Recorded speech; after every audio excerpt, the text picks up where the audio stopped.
spend time. I just wanna know if I can make it right. No, you need this in your life. But if you got a man, then I can wait like. Welcome to another episode of A Price and Perspective. I'm your host, Mekhi Price, and here we explore what we sacrifice, the price of our goals, and how a shifting perspective can change everyday life. Thank y'all for tapping in with me. Welcome to episode 5. We got a good one for y'all today. We got one of my close friends, somebody I've been locked in with for 5-6 years now. We went to high school together, hooped together, played against each other, grew up around each other a lot. I got my guy Vaughn in the building, the CEO himself. Appreciate you jumping on the pod, my boy. What's up, man? How you been, bro? Been alright, man. Cool. Alright. So today we're going to be talking about the price of success. And if y'all don't know, like I said, Mr. CEO himself, he got one of the best up-and-coming brands going worldwide, selling out the last couple drops. And so you've been having some success lately. And like I said, I want to talk about the price of success and just want to commend you on all the work you've been doing. Like I said, I be seeing people in your merch all around, DMV, stuff like that. So you've been going up, bro, for sure, bro. Appreciate that, bro. That's love. For sure. But I start off the pod with this question to like all of my guests, like the price of something, right? So Yes, since we talking about success today, like what do you think the price of success is? Like what is something that you have to go through? What is it? I feel like you gotta go through like bumps and roads to like get to the success. So what you think is success to you? Like you do stuff and stuff happen on that road and people just give up. So right. I feel like getting through obstacles, like that's what I think the price is. I think I'm answering that right. No, you are for sure. Okay. I think. Do you think of like a certain word or something that just that one word? Because for me, like I think about. I'm gonna just break it down in my way. I think about 2 words when I think about, the price of success, right? And those 2 words are commitment and sacrifice, right? So, diving into sacrifice, I define sacrifice as, giving up something that you enjoy or you love for something else that is, greater and more aligned with your purpose and with your goals, right? So, with that being sacrificed, like what was something hard for you to sacrifice, in order for you to reach the level of success you've been, experiencing and talking about lately? I sacrificed like school, like my job, cause when you want to reach success, you gotta like be fully committed on like what you want to do. So you gotta sacrifice other stuff around you, cause you gotta be fully committed on that. So I say school and like working for somebody else. Like I wanted to work on my business full time. So yeah, I had to sacrifice like my job and my school. So really your everyday schedule for like. Cause I want to focus on my business like 100% of your time. Yeah.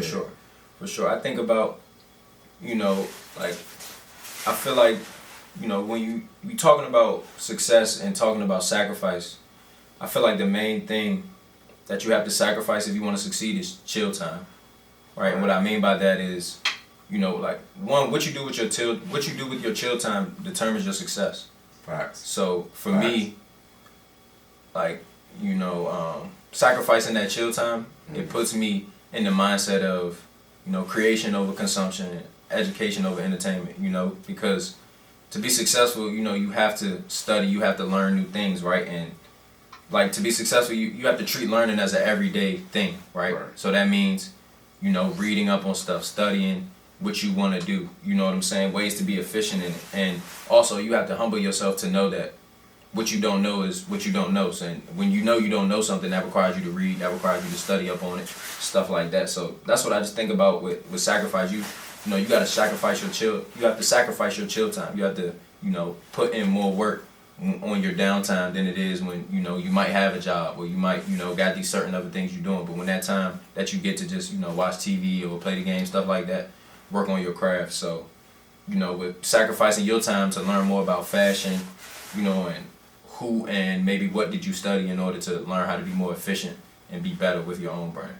So go back to what we was talking about as far as like committing. Like once I fully committed, it's like all I wanted to do was study like people that's doing what I'm doing, but like they're at the top. So like I watch like documentaries on like Virgil or like different streetwear brand people or designers. Like just see how they got to where they are. You know what I'm saying? Sure. Or even if it's not like streetwear people, it could be people that's into like that's models. Like just see like their everyday lifestyle and see like how they do this, how they do that, and you know How what they I'm saying? approach their brand and stuff like that.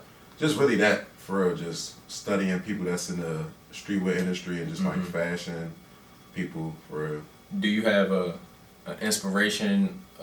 You know, a certain, like you mentioned Virgil, but is there any other? I won't even say brand. It's just somebody that you watch their style and you like.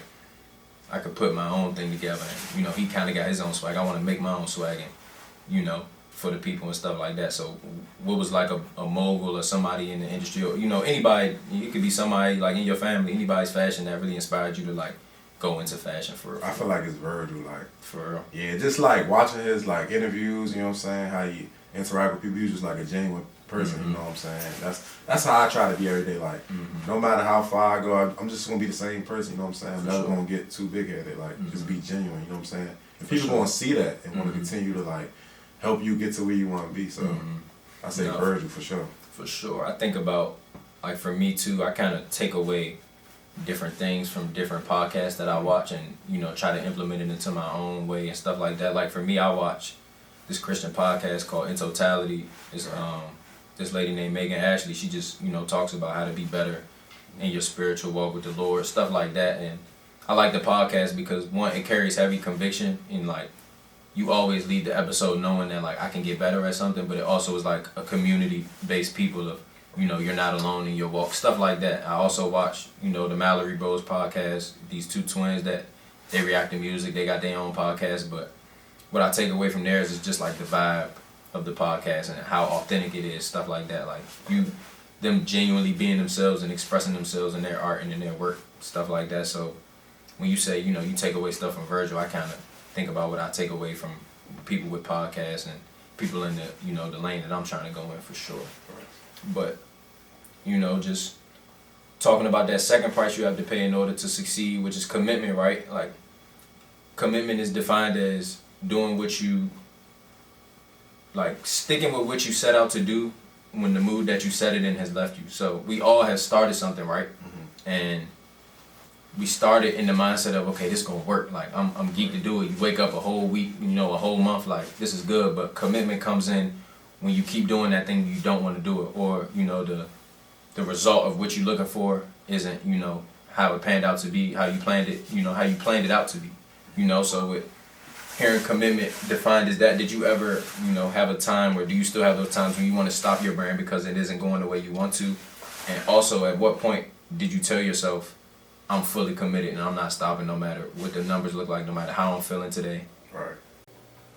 I say to answer your first question, like I'm be honest, it's never a point because like I genuinely love like what I do. You know what I'm saying? And if stuff like I'm be honest, like if stuff going too good, like it feel weird. Like I be wanting stuff to happen to me because I want to learn. You know what I'm saying? I want to grow. So like I be wanting stuff to happen so I can learn from it. You know what I'm saying? And the second question, what was the second question? At what point did you tell yourself like, okay, I'm fully committed, like I'm not going back on any I'm not second guessing this, like I'm fully committed to it and I'm sticking with it no matter what the numbers look like? I feel like I fully committed, like, cause I'm gonna be honest, like when I was doing stuff like if it's IT or doing stuff that people tell me that's gonna like it's gonna make me money, like I lost myself, like I'd be depressed, you know what I'm saying? And then once I started making clothes consistently, like I was happy. So once I learned that, like you gotta do what make you happy, not what your parents or what people tell you, like this is gonna make you successful. So once I learned that, like that's when I went far. Like that's what makes me happy. This what I'm gonna stick with. I ain't gonna, you know what I'm saying, pivot. For sure, for sure. That's good because I think about like when you're really committed to something, you know, it's a beautiful thing because one, you see the type of person you grow to be when you know, are reaching these different goals, right? And, you know, you go through every emotion and you cherish every moment, you know, on the way towards your goal. So I think, you know, being committed to something leads to a lot of success too, right? And talking about success, like success begins in the form of an intense desire, right? So when did your intense desire to get into fashion really start? I feel like 2 years ago, like I feel like I was telling you earlier, like once I feel like I was doing stuff to make my parents happy, you know what I'm saying? And once I realized that was what I was doing, that's when I just fully like committed on like fashion 2 years ago. So studying it, you know what I'm saying, just trying to learn about it every day. You know what I'm saying? For sure. No, that's what's up. I think, you know, for me and just podcasting and doing my different content, you know, that intense desire to start for me was just realizing I had a gift with, I would say, empathizing with people, and I have a way with my words, you know, and, you know, I also love production. Like, I also like visualizing a set and being able to bring it into real life, you know, and like what I did with this, you know, like I visualized this before I even shot a podcast, and like, I'm going to put this here, I'm going to do this, stuff like that. So, and I think it's just cool to have a platform to be able to look back on and see what type of mindset I was in certain seasons of my life, you know, see how I was talking in certain seasons, and going back with, you know, friends that I did certain episodes with, and seeing how we've grown since then. So I think that's where that intense desire for, you know, podcasting and stuff started for me. But, you know, with the fashion for you, like you said, it was you doing something for your parents, and then you realizing like, oh, I actually love doing this. Like, I want to do it for me now. You know what I'm saying? It make me feel, kind of to answer your question, more like, I fell in love with fashion because it make you feel like free, like, to express. I played sports like growing up, so it's like, it's really like, it's by the book. Like, you go to practice, you play the game, like, you go train, like, it's by the book, you know what I'm saying? But with fashion, like, it's free. You realize you throw whatever you want, like, and then you feel good, you know what I'm saying? And then seeing other people wear stuff that you like to make is just, you know what I'm saying? They're a part of how I feel, like, I feel free. For sure. You know what I'm saying? So. For sure. And that's what's up. So, you know, like, what success is, you know, success is based on your values, right? So, what do you value, and then how do you define success? What is success to you? Success. Well, what do I value first? I value God, family. Those are my two values for real. With that, I'm nothing. You know what I'm saying? And then the second, you said what is success, right? Yeah, like, what do you define? What is success to Bone? Success. For real, success to me is just retiring my mom, like take care of my family. That's I feel like I'm successful at that point. Like I ain't successful until I'm taking care of my family. For sure. To be honest. So that's your drive to, you know, get up and press that alarm, like, okay, I'm starting my day every morning. Like, that's what your drive is. Yeah. For sure. I feel that. I think for me, you know, I value growth, you know, obviously God, family, stuff like that, but in between those things, I value growth, you know, empathy, friendship, you know, mentorship, all these different type of things. But I define success as, you know, the progressive realization of a worthy ideal. So what that means is, you know, success to me is constantly moving forward towards your goals, right? Not reaching the goal. You know what I'm saying? And, you know, like, for both of us, we're both living in success right now. Like, we're both on our way to our goal, you know, and that's the beauty of success, because I don't look at success as the prize, right? I look at it as the person I'm becoming in reaching that prize or whatever. You know what I'm saying? So, and I feel like anyone, you know, who possesses a dream and then sees that dream as a worthy goal and is constantly moving forward towards it, is a successful person. You know, so like I said, right now, we're both living in success, and for me, I feel like I'm living in success because this is where all my values get put to work, right? Like, I'm using this platform to empathize with friends, you know, talk to each other about how we can grow, how we've grown over time since, you know, how long we've known each other, stuff like that, you know. And also, like, I have this vision, you know, of becoming a certain type of person, right? And I feel like I'm living in success because every day I'm doing something to foster that growth and become that better version of myself. So that's how I view success, and that's how I really feel like, you know, I'm living in success. And obviously you're living in success because, you know, you're not even close to what you know your potential could be, but you're, you know, you wake up every day constantly moving forward, constantly picking up that pen, thinking of new ideas for your brand and stuff like that. So that's what I really, you know, define success as, is, you know, the journey for not too much reaching where you're trying to go. I see what you're saying. I see what you're saying. For sure. But so how do you measure success? Like, one, how do you measure success for yourself versus the brand? How do I measure success? I don't know, it's hard. I don't know, I really don't, like, when stuff happens or stuff go good, I just don't consider it like a success. Cause Okay, we gonna talk about that too. Like, I'm just not. I don't feel like. I don't know. I just be trying to stay so grounded. Like I don't let myself get too high. So it's like good stuff happen. I just don't feel like it's success. Like for sure. just like I said earlier. Like as long as if I'm not taking care of my family yet, I just don't feel like nothing is success. I don't know. You think so?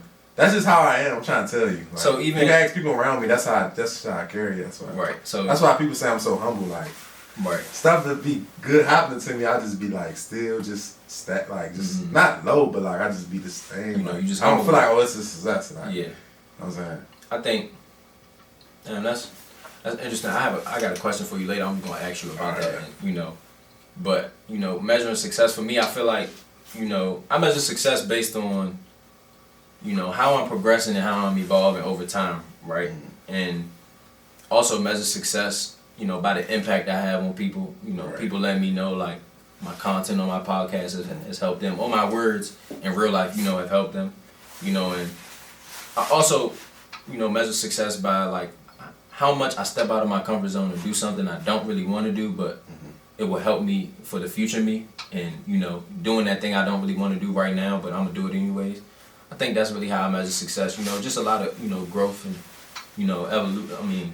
evolution over time, right? Like, for the podcast and the content, I measure success like not really based on numbers, but how consistent I am with it, and that could be the same for your brand. Like, at first you don't really look at the numbers. You look at success as, okay, I'm waking up every day working on my craft and stuff like that. So for me, I don't really measure it off of how many people are viewing my things, because I kind of developed the mindset of what I'm called to speak isn't measured by how many people show up to listen. So I could be, inspiring one person or 100 people, and I feel like, I'm doing my job if that one person is inspired. So I think that's really how I measure success. But how do you measure success for your brand versus yourself? Okay, all right. What do you like saying? Your perspective. I feel like measuring success. I feel like seeing more people wearing my stuff. Like I feel like I measure my success. Like, okay, it's starting to get out there more. You know what I'm saying? But I don't really be trying to look at that. Like I be trying to stay grounded, because people can stop wearing my stuff tomorrow. You know what I'm saying? So I mean, it feel good. You know what I'm saying? But I want to keep growing. Like, all right, now I'm seeing little baby wear my stuff. Like I want to keep. I feel like that's my measurement of success, like seeing more people wearing it. For sure. And so what do you think, okay, with you measuring success like that, what do you think the greatest measure of success is? The best measure of success? You want me to give like, you my I say like, I don't know if this answering your question, but like being like on fashion, like fashion week in like Paris, like had my own runway, like people wearing my stuff, like I feel like that's my highest point, like a success. Like I feel like, okay, I'm where I want to be. If people wearing, like if I'm able to go on fashion, you know what I'm saying, week, and people wearing my stuff on the runway with Balenciaga, Dior, all that stuff, then I feel like that's the greatest measure. Yeah, so really reaching those rooms where those high end brands are really on the runway and stuff like that. That's how you think the greatest measure of success is. Fashion, like what I'm doing, like fashion, as far as clothes, for sure. Okay, so what about yourself? But for me, I think the greatest measure of success for me is legacy, right? Like I choose legacy over lifestyle every time, right? And what I mean by that is I want the impact I have on people to mean more than what I can show them and what I can show off on Instagram, right? And that's really different from what society is trained to ask us. Society is trained to ask us, what do you want to do, or what do you want to have, versus who do you want to be? Like, what type of person do you want to be? So when I think about what type of person I want to be and how, what's the greatest measure of success, I think about legacy. I also think about peace, right? And peace comes into play for me because, my content in my podcast, they have to match my everyday life. Like, I just can't be talking about growth and talking about how to be, a better disciple for the Lord. Stuff like, the stuff I talk about, I can't just be talking about these things and not living it every day. So peace comes into play for me because, I often ask myself, can I sleep peacefully at night knowing I'm not performing, knowing I'm not just up here acting and talking for real. So, I guess you can throw hey, go ahead. I guess you can throw authenticity in there as well, right? Like, am I truly being and expressing the real me in my art and in my work as well? So I think that's the greatest measure of success for me, which is, legacy, peace, those different things for sure. Right. So personally, I say like you said, legacy. Like it won't be like Virgil. Like he's not here no more, but people still look up to him. You know what I'm saying? Like he left an impact. Yeah, I want to leave an impact. Like I want to be somebody that everybody can look up to. You know what I'm saying? I want to have something like the brand Vier. Like if I'm not here, I can give it to my kids. They can run the brand. You know what I'm saying? So like you really want this to be something you could pass down. Right. For So sure. so as far as like personally, like just leaving a legacy. Honestly, just leaving a legacy. So what does your brand mean to you? Like if you can explain like how somebody say like for athlete, like what does basketball mean to you? Like when they say it's everything, like this is my life for like what does your brand Vier mean to you? I feel like just to be free, like feel free. That's what it mean to me. Like you have full creative control over your brand and express yourself throughout your art. So you don't get is it a that- form of therapy for you?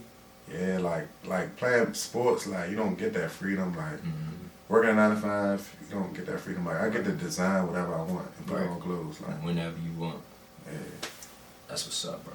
Like I said, like earlier, like you got one of the most successful brands in the area, and now it's going Appreciate worldwide. But like, you said you was gonna do this. You know what I'm saying? Like 2019, 2020, when you first did your drops, you like, Yeah, manifested. yeah. So like, seeing you do it now is like, it's not even surprising to me for real, because like, you know, you really put in that groundwork. You really went through them times of your sales being whatever it was to now it's here, and then to see you be humble with it, and you like, bro, I don't want to stop. I don't want to stop at all, but I can't even get like too happy until I retire my mom, until I move my mom, you know, stuff like that. So, for sure. But you know, going back to what you said earlier, my next question is to you, because I feel like I do this. You know, do you downplay your success? I already knew you was about to say that. I swear to God before you said it. For real? The last podcast I did, the dude said the same thing to me. For real? Bro. He asked you that? It was some along the lines of that, but I do, bro. I'm be honest, and I gotta stop doing that. Why do you think? Why do you think you do that? Cause I You feel like, don't cause want I to see complete myself going so far. So when stuff happen that most people be happy about, I just don't feel satisfied. For sure. I feel like that's what it is. But I do gotta work on that, cause I gotta start living in the moment, like. Cause you gotta appreciate this stuff, like. You know what I'm saying? All the good stuff that's happened on the road to like where you trying to get. You know what I'm saying? I just can't be like, oh, I'm not happy because I'm not where I want to be. You know what I'm saying? You should have that mindset, to be honest. For sure. For me, I downplay my success, and I think, you know, I'm still healing from a version of me who compare myself to other people, so that could play a part in it too. But I realize I downplay my accomplishments because, like you just said, like I think so highly of myself and I expect so much of myself. So when I succeed at something, I'm already in the mindset of I'm just doing what I'm supposed to be doing, right? Or I'm in the mindset of like what's next so much. And when you think about what's next, you can't really take account of the exact moment that you're in, and you can't really celebrate the small wins. But you know, I think it's easier to celebrate those small wins when you have that process-based mindset instead of the goal-based mindset, because the process-based mindset allows you to, you know, just focus on winning the day.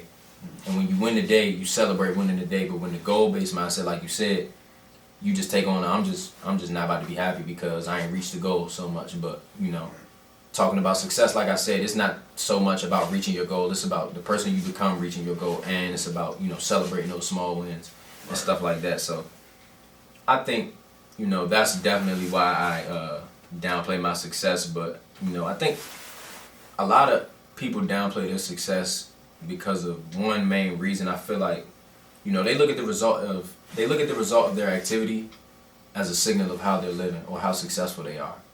Right? So, you know, it's hard to break out of that mindset, you know, because society puts us in the mindset of achieving, right? And, you know, that leads people to only being happy and fulfilled when they feel successful, but they attach success to tangible things, right? And I don't attach success to tangible things. You know, when you attach success to the process instead of a prize, then you can start to, you know, cherish those small wins and, you know, focus on like, okay, I won today. I did everything I said I was going to do today, and I got better today. You know what I'm saying? So that's why I feel like a lot of people, you know, downplay their success for sure. I feel like upbringing too, like people be having certain parents, like you get like all A's, 1B, they be like, that ain't good enough, like, right. You know what I'm saying? I feel like it's people upbringing too. Like, yeah, for sure.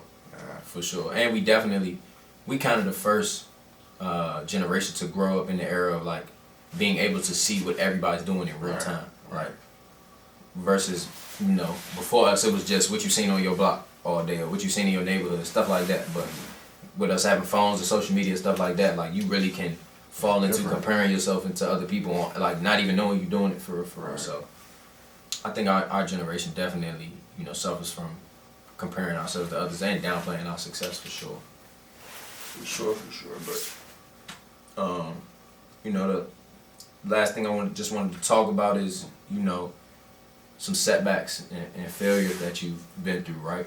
Like, you know, our greatest failures lead to our greatest successes, right? And vice versa, right? Like, you wouldn't be experiencing the success you're experiencing today if you didn't go through that setback that you experienced 2 months ago, right? And like I said, vice versa. So, thinking back, what do you think is a setback that you experienced that set you up for the experience you're, you know, going through today and talking about today? I'm not trying to dumb down your question, but somebody else asked me the same thing, and I be like, I'm gonna say the same thing. Like, I never had a setback. Like, For real? if something happened in life, like it was God teaching me, or like letting me grow. Like, So you always had that mindset? always, like, Damn. trying to tell you. Nah, that's why I tell you earlier. Like, when stuff good happens to me, it's like it don't feel right. Right. But when bad stuff, what people consider setbacks, it's like, all right, God trying to teach me something. Right. Like, For this is sure. my season of learning. Like, that's how I look at it. I don't call it setbacks. Nah, for sure. That's the right mental attitude. And, you know, the right mental attitude says that anything that happens in your life yields a benefit. So anything unpleasant or pleasant yields some sort of benefit in your life. And that mindset is basically stuff happens for me, not to me. So that's what it sounds like, you know, your mindset is with setbacks and stuff like that. And I think, for me, I know, like, failure, the definition of failure has changed for me over time. Like, failure to me is, you know, quitting. You know, like you said, you don't fail unless you don't fail unless you quit. But you know, you're never failing. You're just, you know, getting taught. You know, you're learning for yourself. And I feel like failing is only if you quit, bro. Like, yeah, like nothing, if you stop what you're doing. Nothing that can happen to me, I'd be like, oh, I failed. Like, right. I'm just learning. Like, for sure. But I think that's able to happen when you normalize setbacks, or you just have that mindset that you have. When you normalize that early, like, it's going to be bumps in the road. Like, that's just with life. But with anything that you're trying to create, that you're trying to do for it's going to be moments where you like, I ain't really feeling this, but I'm about to come out of it. You know, I'm going to come back out on the other side. I'm about to go up, but I know it's going to flatline or come back even. You know what I'm saying? So, dang, I ain't even think you was going to say that. So you don't think it's nothing with your brain? I brain? was going to say something deeper. Yeah, like, not even deeper, but just like something in your brain where you was like you was really like almost depressed about it for a little bit, or like, dang, this ain't go the way I wanted it to go for no, like no drops.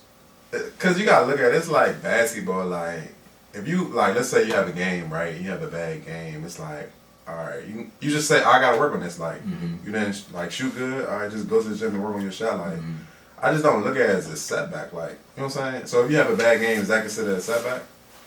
Nah, you just learn. Like, you go watch the film and learn what you do better, and then That's how I look at clothes. Like, if I have a drop that don't go good, it's not a setback. You know what I'm saying? I just gotta go back in the lab and work on some stuff. It's not a setback. You're just growing. You're learning. Like, that's how I look at it. That's what's up, bro. I'm really trying to think of like something that I consider a setback. Yeah, like, I mean, I'll be honest, you don't got the only nothing. thing, That's your mindset. That's your mindset. only thing that I can say is probably like dealing with like manufacturers, like, cause So they what's the process with that? Like, so like they'd tell you it'd be here by then, and then it don't be like, So and then the customers come in the aspect. So that's why I kind of let it get to me, cause the customers, like, cause I care about my customers. So that's the only reason I would kind of consider it a setback, cause it's giving customers a setback. So. But it's God, like you said, you think about it, God teaching me something, or God Right. telling me to be patient. Go get another manufacturer. So, Right. you know what I'm saying? So it's still like me looking at it how I said the other way. So Right. I feel like that, you can look at that both ways. Like, I would look For at sure. that like both ways. You know? Everything kind of got two perspectives to it for Right. But, dang, so you really don't see, like, it ain't nothing that you've been through. That's good, bro. I think a lot of people don't have that, you know, and a lot of people go through that moment of thinking this is the end of it, or, you know, this is a failure, basically. But, Right. you know, what do you think fostered that mindset for you? What do you think, like, where did that start for you? Did you always have that before even fashion, or did you, I just feel like develop that over time? I feel like basketball like put that inside of me because it's like when you play a sport, you just can't let it get to you. Like I don't know, just like if you be in your head too much, that's when you start to feel more like a failure. Like you're not doing good. So like when sports like something happen, have a bad game or get hurt or something, it's just like you can't look at it as a setback. Like it's God trying to teach you something. Right. Like I feel like I always really had that mindset. You know what I'm saying? Sure. So take me through like your creative process with, whatever piece you're thinking about making. Like where does it start for you? So it's like a rule. Virgil said it's the 3% rule. So basically, like I look up like different stuff that I like in the moment, like what I like to wear, and then send it to like my designer and say, I want something similar to this, or make something that's inspired by this. But like, don't copy everything. Like I feel like in fashion, you got to be inspired by some stuff. Like some people call it copying, but it's not. Everybody's inspired by something. You know what I'm saying? In either field that you're doing something in. Yeah. So it's really just like seeing different stuff that I like, and then working with a designer. Like I want something kind of similar to this. You know what I'm saying? So. For sure. So, what do you think is, your favorite piece that you made, and take me through the creative process of that piece? My favorite piece is the windbreaker, and the crazy story about this, it was these joints right the here. windbreakers. I swear to God, like crazy thing is, and that's why you need people around you that like support you. You know what I'm saying? Because you can't do it by yourself. Like I swear to God, one of my friends, he had sent some in the Instagram group chat. It was some rapper wearing it. He was like, Vaughn, you gotta make something like this. You know what I'm saying? And thing about me, I'm a good listener. Like, when somebody tell me something, like, I really listen, like, all right, he said windbreakers, all right. So as soon as out of that, I went to like I got like a design app. You know what I'm saying? I had different logos already. I put the logo on like a windbreaker. I'm like, this the one. I swear to God, I'm like, this the one. All because he said something in the group chat about. So you knew right away. Yeah, I'm like, this the one, and it's simple, and I love simple stuff, but I never even thought about windbreakers. You know what I'm saying? So after that, I designed it, sent it to my manufacturer, and then he sent me the sample. I put it on. I'm like, yeah, this the one. Fit perfect, all that. Right. Nah, for sure. This joint definitely comfortable. I ain't gonna lie. Appreciate you, bro. That's your uniform, bro. I'm trying to tell you. When people get it, bro, I swear to God, people get it, they throw it on. Like I'd be at pop-ups. Somebody buy it and throw it on like 2 minutes later. I swear to God, I'm like, yeah. And you could throw on anything with it, bro. You go with the top. I mean, you go with the top with anything. You go with the bottoms with anything. You don't gotta wear it together all the time. You know like you said, and simple and comfortable. Yeah, and it's a timeless piece, and that's why I love like the windbreakers is a time. Like you can wear this joint 10 years. You know what I'm saying? Like certain hoodies that's graphic, it's like it'd be cool for like a year or two. But like the windbreaker is just a timeless piece. Like it's like No Face or something. Like, yeah, that's a fact. You know what I'm saying? And No Face been around for a while. Telling you. So what is, if you want to speak on it, what's something that you got coming soon, and pieces that you've been working on, or what type of way do you want to go with the brand now? So next drops, I want to be a little bit more creative because I don't want people to think I can just make windbreakers. Because I'm creative for real. I just don't be dropping all this stuff. You know what I'm saying? But about to drop like cargo shorts, you know what I'm saying? Like jerseys, like soccer looking jerseys. I've seen the cargo pants too. Them joints like that. God, I'm about to add a couple more things to it, then we're gonna drop those. And then I'm about to do like school, like a school jersey, like not like a soccer jersey, but like a school uniform jersey. Okay. Like I don't know how to explain it, but y'all gonna see. For sure. It's some different stuff that's about to come out. For sure. So what even got you in the mindset of creating those different things? Like what did you see, or what did you get inspired by to say? Like you did with the windbreakers, all it took was somebody sending it to you like, okay, I can do that. But for like the direction you going in now, what is something that you've seen or like that just clicked in your mind like, okay, I think I could do that. I think I want to go in that direction. I mean, for the next stuff I drop, be honest, this is more like trendy stuff. Like it's just stuff like a lot of people wearing like soccer jerseys now. Like that's becoming like a thing. Everybody trying to wear like baggy cargo shorts. Like, right. With the new stuff, it's more like a trend, but it's like adding my own spin to it, my own 3% to it. Like, you know what I'm saying? For sure. So what are some of your favorite brands that's like high-end brands and also like streetwear? Favorite brands. Top 3 like high-end brands, say Balenciaga, Rick Owens, and This is not really a brand, but they just said minimum. I think I said that right. Minimal, MNML. Yeah, They got some sneaky. Oh God, they have some good pants and like. Yeah, might have You know what I'm saying? They have some good stuff. That's top 3 like high end stuff. Smaller brands. Well, they're not that small, but they not as big as the other 3. The GV Gallery. I seen I think he's from here. Love is War. Yeah, Love is War. That's those number pieces. 2. Those joints hard. And then I like Hairstyle. For real. I like Hairstyle. That's what's up. But man, this is episode 5 of A Pricing Perspective. Appreciate y'all for tapping in. We're gonna be coming back with episode 6 real soon, man. Appreciate you for jumping on the pod. It's the CEO himself. It's episode 5. We signing out. We'll see y'all soon.